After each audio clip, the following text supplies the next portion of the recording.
اسلام تلوار کے زور سے پھیلا تھا یا نہیں، لیکن اسلام کے تحفظ کے لیے تلوار کو ضروری سمجھتا ہوں۔ قوم کے شہیدوں اور قوم کے مظلوم بیٹوں کو بھول جانے والی قوم کی قسمت میں کفار کی غلامی لکھ دی جاتی ہے۔ یاد رکھو، فوج بغیر قوم کے اور قوم بغیر فوج کے دشمن کے لیے آسان شکار ہوتی ہے۔ اسلام کا سر بلند دیکھنا چاہتے ہو تو دوست اور دشمن کی پہچان رکھو۔ جہاں حکمران کے دماغ پر بادشاہت کا نشہ ہو، وہاں سرحدیں سکڑ جاتی ہیں اور تخت و تاج کے خاطر حکمران اپنے مذہب اور اپنی غیرت کو بھی ترک کر دیا کرتے ہیں۔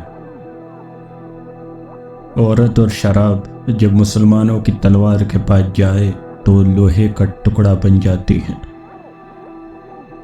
غدار کو ہر ممکن سزا ملنی چاہیے۔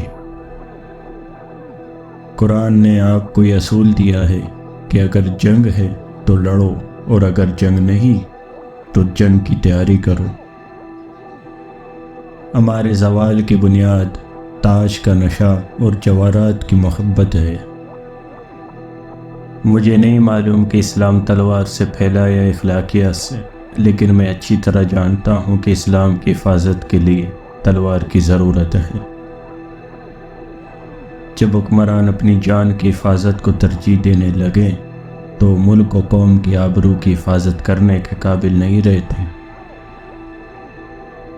جہاں روٹی مزدور کی مزدوری سے مہنگی ہو جائے، وہاں دو چیزیں سستی ہو جاتی ہیں: عورت کی عزت اور مرد کی غیرت۔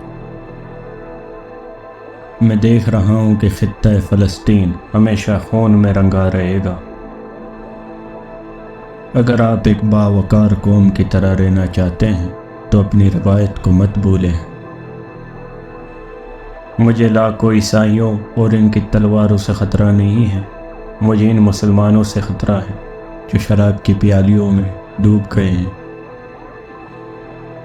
جس قوم کے نوجوان بیدار ہوں اس کو کوئی شکست نہیں دے سکتا۔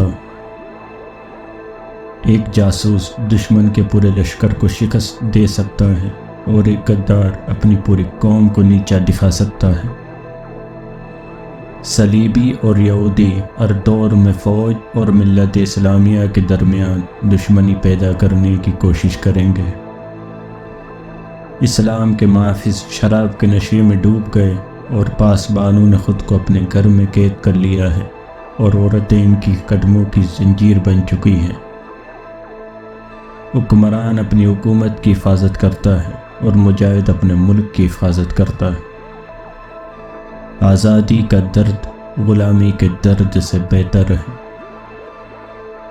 اگر کسی قوم کو بغیر جنگ کے شکست دینی ہو تو اس کے نوجوانوں میں فحاشی پھیلا دو۔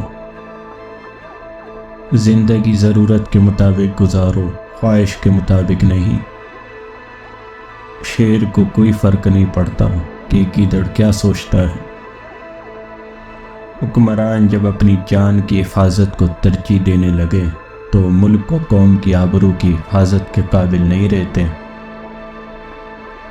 دو قسم کی لعنتوں سے بچو: مایوسی اور ذہنی عیاشی۔